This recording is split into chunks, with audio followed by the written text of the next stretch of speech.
Gondal B division ખાતે રાજકોટ ગ્રામ્ય SP Vijaysinh ગુર્જરની ઉપસ્થિતિમાં લોક દરબાર યોજાયો હતો, જેમાં આગેવાનોએ ડ્રગ્સ, જુગાર, ટ્રાફિક અને ગેરકાયદેસર નોનવેજની દુકાનો મુદ્દે રજૂઆતો કરી હતી. એસપીએ સ્પા અને ગેરકાયદેસર દબાણો સામે કડક સૂચના આપી તેરા તુજકો અર્પણ હેઠળ લોકોના ખોવાયેલા મોબાઈલ, પૈસા પરત કર્યા હતા. સાથે જ સાયબર ક્રાઇમ માટે 1930 હેલ્પલાઇનનો ઉપયોગ કરવા અનુરોધ કર્યો હતો.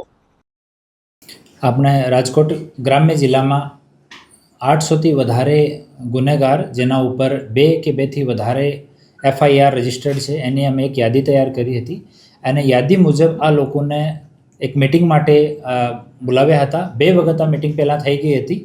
આમાંથી અમે લોકો જ્યારે સ્ક્રુટની કરી તો આમાંથી 100 જેટલા માણસો એવા હતા જો 2 વખતની મિટિંગ અટેન્ડ કરી હતી, તેમ છતાં નાનો મોટો ગુના આ 100 લોકોમાંથી કોઈ પણ માણસ ગંભીર ગુના નથી કર્યો, લેકિન નાના મોટા ગુના કે નાના મારામારીના ગુના, કોઈ ધાકધમકીના ગુના, એવા કોઈ નાના મોટા ગુના આ લોકો ઉપર દર્જ થયા હતા. તો આને ફરીથી આજ બોલાવવામાં આવ્યા છે અને એને સમજ કરવામાં આવી છે.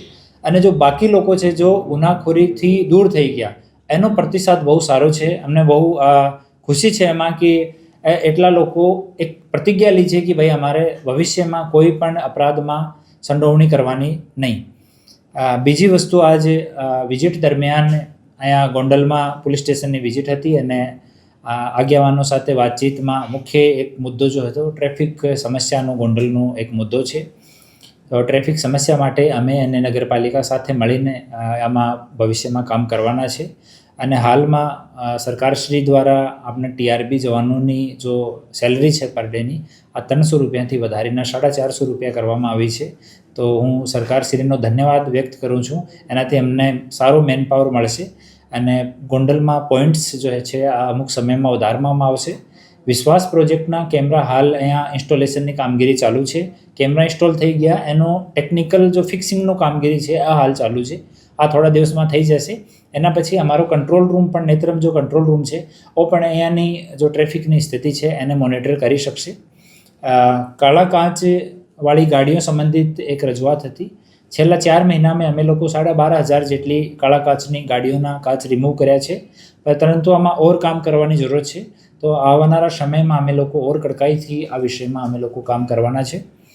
ઓર પ્રજાના જો નાના મોટા પ્રશ્ન હતા એનું નિરાકરણ કરવા માટે અમારો જો ગ્રામ્ય જિલ્લાની પોલીસની ટીમ છે આ એકદમ સતત કટિબદ્ધ છે. ચાહે વ્યાજખોરીના ગુના હો, ચાહે નશાની પ્રવૃત્તિ હોય, ડ્રગ્સની પ્રવૃત્તિ હોય, મહિલા સંબંધિત અપરાધ હોય, મારામારીના હોય, ધાક ધમકીના હોય, તમામ પ્રકારના ગુનાઓ છે એને અમે બહુ ગંભીરતાથી ફોલો કરી રહ્યા છીએ. અને ના કેવલ ગુના રજિસ્ટર કરવા સુધી, બલકી આમાં સારો અંતમાં સારો આમાં રિઝલ્ટ આવે, કોર્ટ તરફથી સારો ચુકાદો આવે ત્યાં સુધી, અને જે કોઈ આરોપીને બેલ મળી ગયા અને બેલ મળ્યા પછી એનો વ્યવહાર સોસાયટીમાં કેવો છે એ તમામ વસ્તુની અમે લોકો હવે ફોલોઅપ કરી રહ્યા છીએ. અને કાનૂન વ્યવસ્થા બહુ સારી છે અને આમાં ઓર સુધાર આવશે.